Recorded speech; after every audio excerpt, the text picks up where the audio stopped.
In today's podcast, we're going to touch on the topic of yelling. Man, I like to do it. I like to yell sometimes. And we're going to see, is it good? Is it bad? Is it helpful? Should we do more of it or do less of it? We're going to talk about that today. Welcome to the Art of Raising Humans.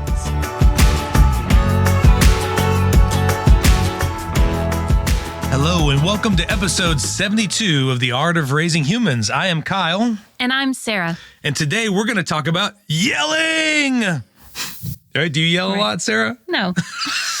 No, I can yell, but that's not really me. Yeah, and we want to talk about this topic because Sarah and I have been doing a lot of speaking lately. It's been a lot of fun. And the last speaking event we got to do was a really fun marriage conference where we got to talk about conflict increasing the intimacy in the marriage. So conflict you're having with kids, helping your marriage become stronger. It was a lot of fun, wasn't it? Yeah. Yeah, so we really enjoyed getting to talk to these couples, but out of that, there came some questions, and it seemed like one of the most common questions was about yelling, and people really wanted to know, what's so bad about it? Isn't there a time and place for yelling? Yeah. And I want to delve into that topic today. Before we do, I really want to make sure that everyone is aware that we would love to do more speaking events. We've got 2 more coming up in April. I want to let you know about. There's a free one that's put on by Shepherd's Fold that we're doing on April 20th, and that's at Daybreak Cafe here in Tulsa. So it's a place where you can eat lunch and come and hear speak. And we're going to be doing our 3rd session, and it's going to be on the essential skills you need as a parent. So we're really excited about doing that one. And then we're going to be speaking at Sanctuary Church on the 29th. So we're doing a 3-hour event there where we're going to be doing parenting with the lens of faith, parenting with the knowledge of science, and then the essential skills of parenting.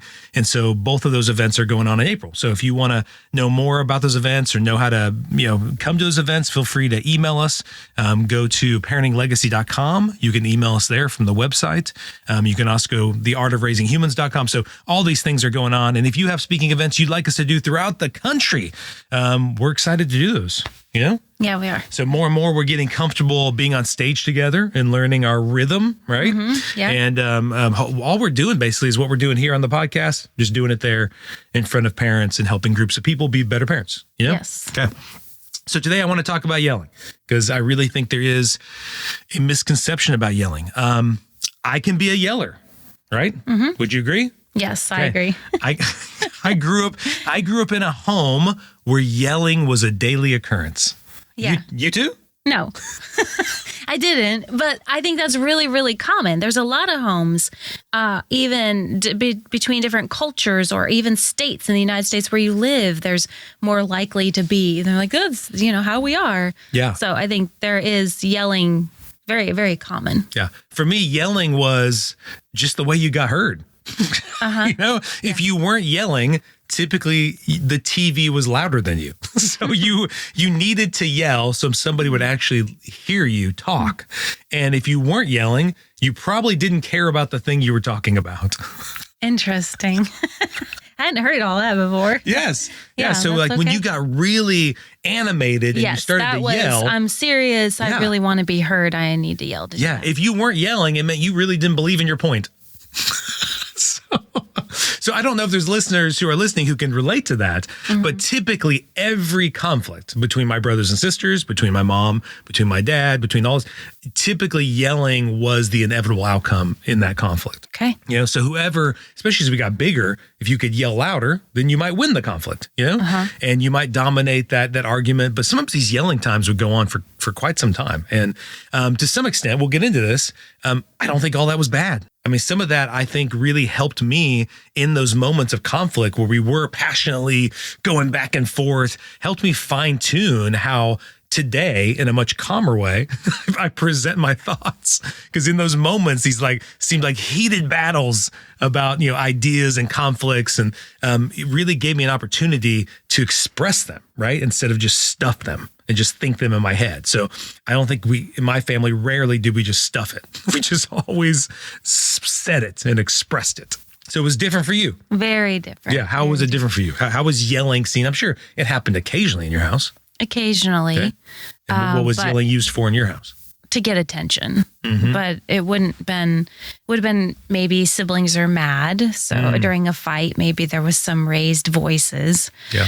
And maybe if my parents, if we weren't listening, they might have raised their voice to get our attention. Yeah. And so I think that's actually... Or for danger. Yeah. I mean, honestly, we lived in the woods, or we were in different places where sometimes trees were falling down. We were cutting down trees, or tractors were running, or, things like that. There might be people who can relate to certain situations where it was definitely yelling to get people's attention to, get them out of danger, or to get them to heads up, And I think, to your point, I think a lot of families who were asking this question at the marriage conference were wondering that, like, don't you need to yell sometimes? Right? Yeah. And so there could be a point where you have to raise your voice. Yeah. So, and that yelling isn't always bad. Yes. Okay. And I think, even going back to what you were saying real quick, I think there can be takeaways. So if we want to look at this and go, oh no, it's the end of the world, yelling is the end of the world, we do want to just put out there right away, right? That you still there was still something you took away from that. Yes. Now, was it all good? No. Yeah. But it's not the end of the world. There's still some things that you learned from that experience. Yeah. And so there's just that both and can exist. Yeah.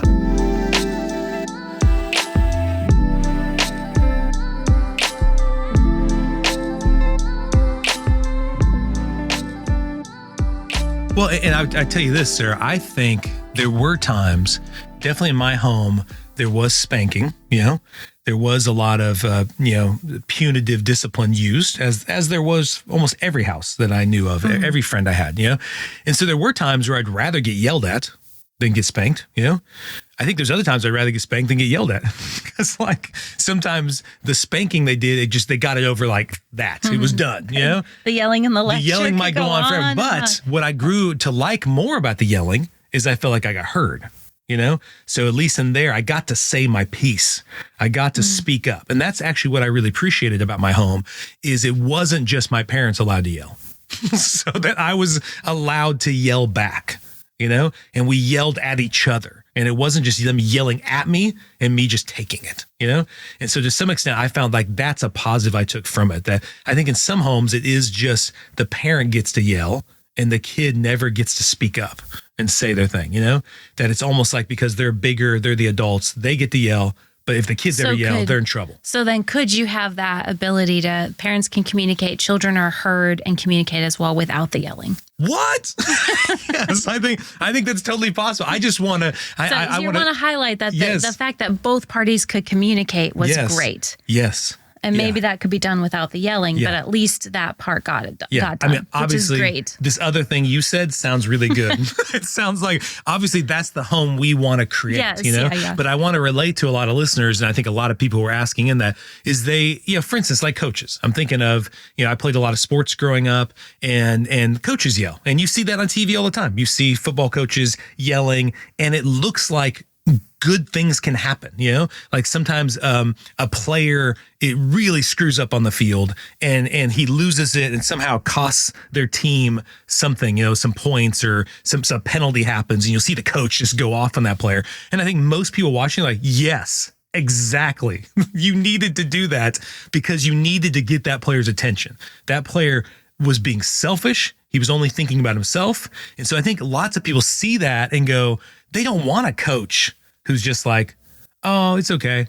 They feel like the coach who doesn't have this big, strong reaction, that coach who's just quiet and it almost seems like he's saying it was okay that happened. Yeah. Okay. What are you thinking? Your face is looking all confused. Well, I'm thinking you can assertively communicate that wasn't okay. Yeah. The two almost here too. I either need to yell so people know that I really care, or I'm just quiet and I don't care. Exactly. Yes. Yeah. It almost seems like you're being passive. Right. So I think a lot of people think a coach who isn't yelling is a coach who doesn't really give a rip about what happened on the field. But it doesn't actually have to be just this or that. Yeah. 100%. I agree. Yeah. That's what your face was? Yes. My face is, it's not that I yell so I care, or I'm quiet and I don't care, and I'm passive, right? There's this other thing that exists. Well, there's a third option. And the kids have wanted me to coach every one of their teams. So they've wanted me, they're like, Dad, we're playing soccer. You like soccer. You're good at coaching soccer. Coach my team.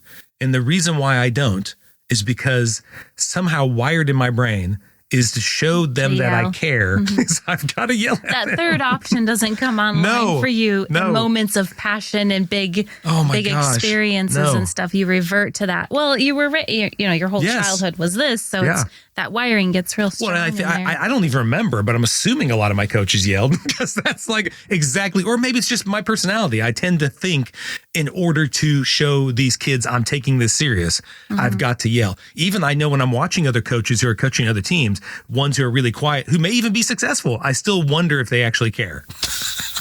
Because I can't see, I feel like in order to care, you have to express it in a very demonstrative way. And so sometimes that can, in the parenting aspect, that can happen too, where I feel like in a moment the kids have to know how much I care about this, and that's the way it's expressed. Yes, and even like I believe in a weird way, the way my parents were showing me they cared was by yelling. I think they did care. I think in order for my parents to not have yelled when I was a kid, it would have been them not caring about something. And there were things that happened in life that they didn't care about, and we didn't yell about those things. Yeah. And that's sometimes just where we're at. That's what we know to do. So that's the tool we pull out. We pull out our yelling tool. Because we're like, in this moment, that's the tool I see sitting in the toolbox. So that's what I'm going to use. Well, and I want to point out, I know our daughter, our youngest, went to a coaching clinic just last night. And this coach wasn't yelling at all. And a lot was being learned. And did you think he cared? I thought he did care. Whoa. Yes. So he cared. Yes. He's very passionate about soccer, actually. As we talked to him, we learned. And he showed that he cared quite a bit with zero yelling. And I'm sure everybody listening can relate to this too. We have had coaches who yelled. Yes. And I actually didn't like them. So it wasn't like I was like, yeah, way to yell at my kid. I was kind of like, hey, who are you to yell at my kid? Back it off, man. And I could see the effect it was having on our kids. Yes. That when they yelled, oh, sure, sometimes it got their attention. Sometimes it made them go, giddy up, let's go. I got to get this. Or for Abby, it was like, okay, I'll focus now. But it didn't teach them the skill to do that thing better. Yeah. Sometimes I think it creates more chaos too. I think it creates more anxiety. Because they're almost right. They're like looking back at the coach and you can see their actual focus and stuff sort of break down a little bit. Maybe they're doing that one thing he just yelled about, but their overall presence on the field is shaken. Yeah. And I think everybody who's had a kid in this situation, you've probably noticed this. I've noticed when I've yelled at my kids and they're playing a sport, if I get their attention through the yelling, sometimes it just causes more confusion and chaos because they can't really hear from the sideline. Every coach will tell you that. Too much yelling. That it's too much. Yeah, they don't know who you're talking to. But when I did get their attention, it did get them to do that thing right then.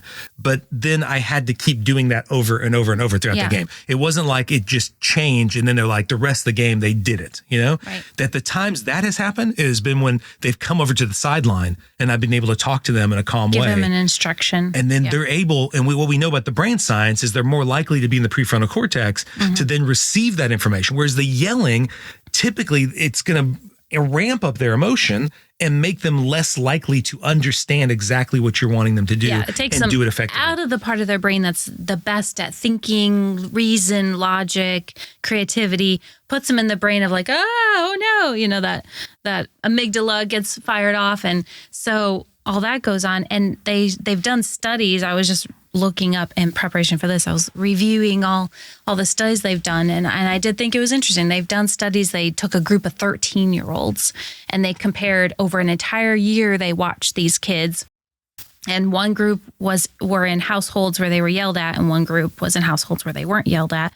And the ones that were yelled, they had higher rates of anxiety and depression. Wow. Yeah. And they found that the yelling houses, they had to do more yelling over time, where you would hope that you yell and then they would never do it again because they want to avoid you yelling. Yeah. But that actually wasn't what they found. Yeah. They found that yelling yielded more yelling. To get the same result, you had to keep going with it, and the behaviors worsened over time versus the households that didn't have as much yelling and used more instruction. Yeah. Well, what you're saying, going back to your coaching, totally, you had to keep yelling to get the kids to do this stuff on the field. And even what's even more ridiculous about me, Sarah, is I see kids all the time in the practice, right, who have these situations with coaches.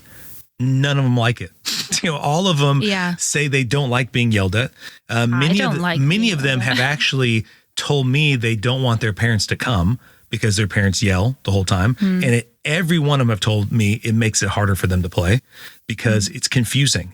They hear the coach yelling one thing, their parents yelling another thing. It seems like nobody is pleased with what they're doing. And so they do, instead of actually, we all know good athletics comes from muscle memory, and it comes from actually not being caught up in your head. It comes from you just doing what you've practiced. Good coaching happens in the practice field and then comes out. And so when they're hearing all the yelling, they get caught up in their own head, and it makes them double, like have to think twice about the next thing they're going to do. It's almost like they need to go more from that instinct, which is the muscle memory of what they've been practicing and doing, trying to stay in your head like, now I need to move this and now I need to do that. You're a worse player.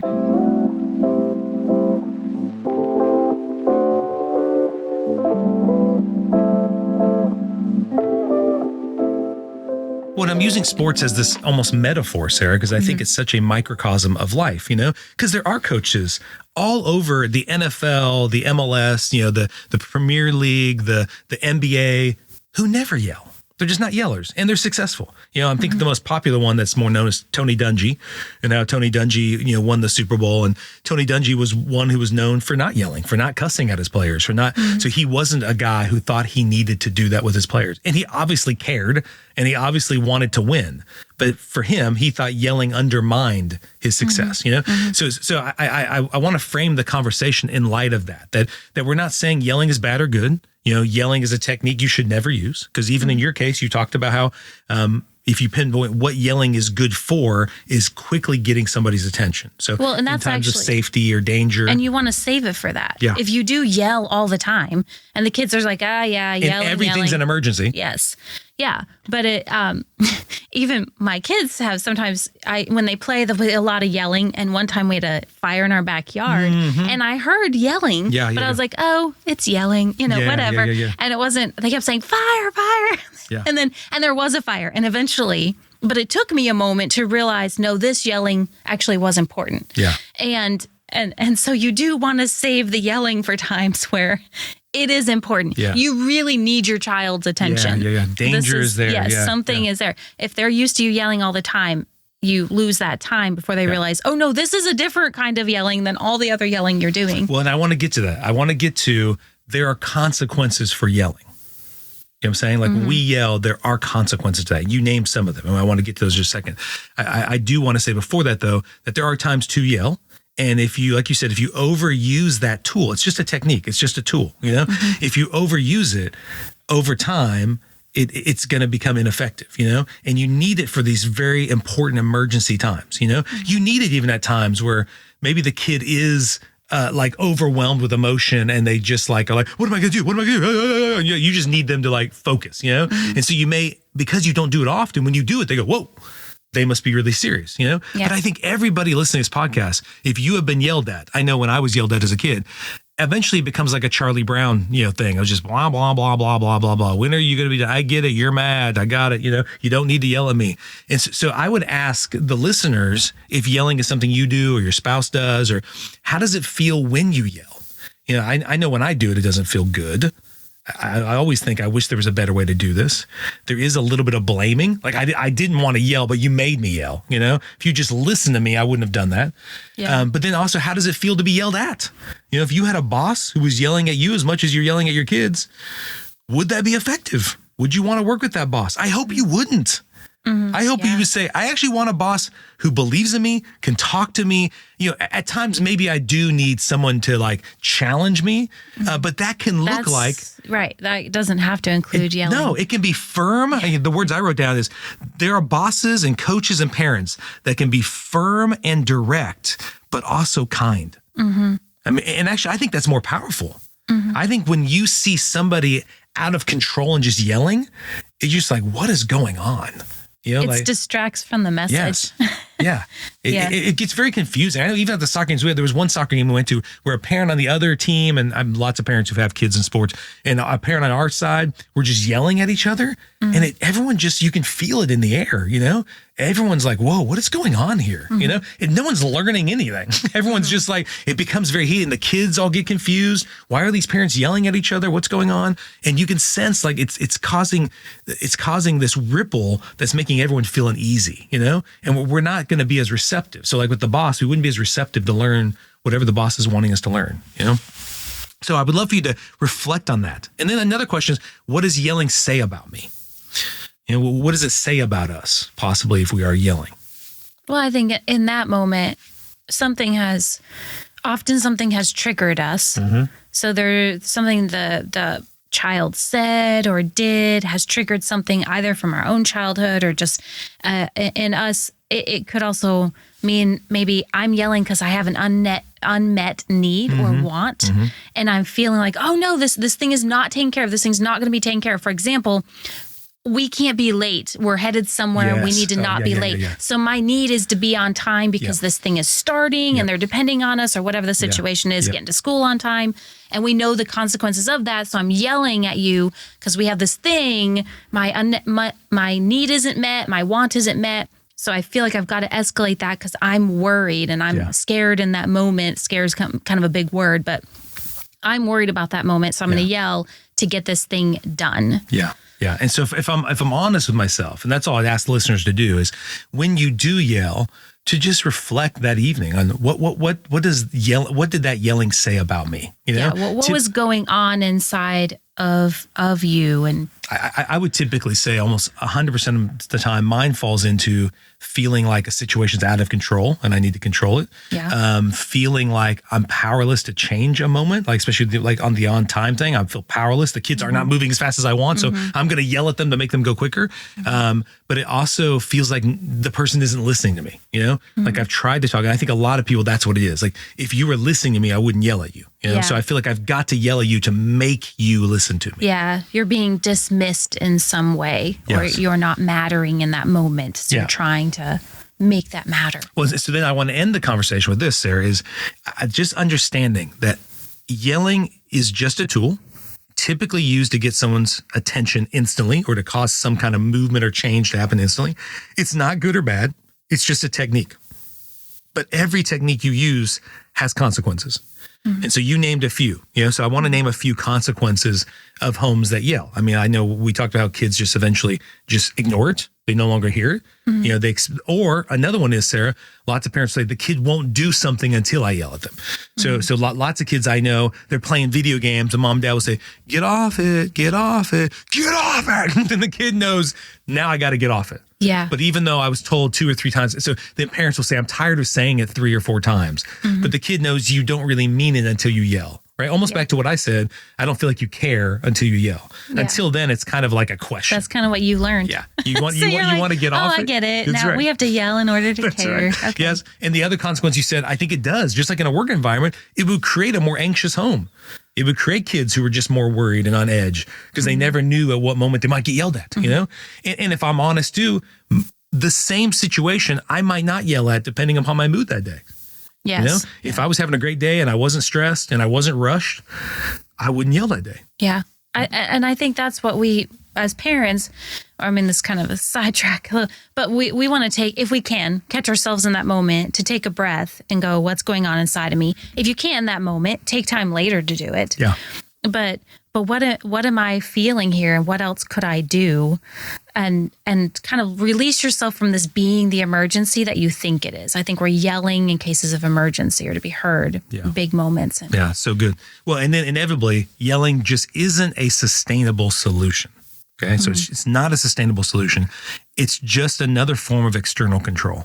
Okay. And not to say external control is never necessary. Sometimes it is. So once again, if somebody's in danger or you quickly need someone's attention, like you said, when the backyard was on fire, thank you for not telling everybody it was me who accidentally lit on fire. But when the backyard was on fire, I needed your attention quickly, So I was yelling, right? Right. And so externally controlling the kids through yelling, we've seen it with other kids we see at the practice or kids I saw at school, even kids we see our kids play with, that when they're yelled at a lot, those kids don't listen until they're yelled at.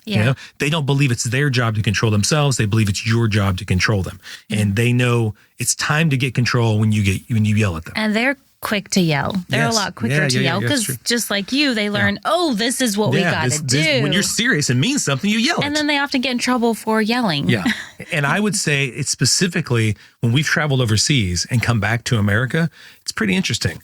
Like when we were in some other countries, there wasn't as much yelling.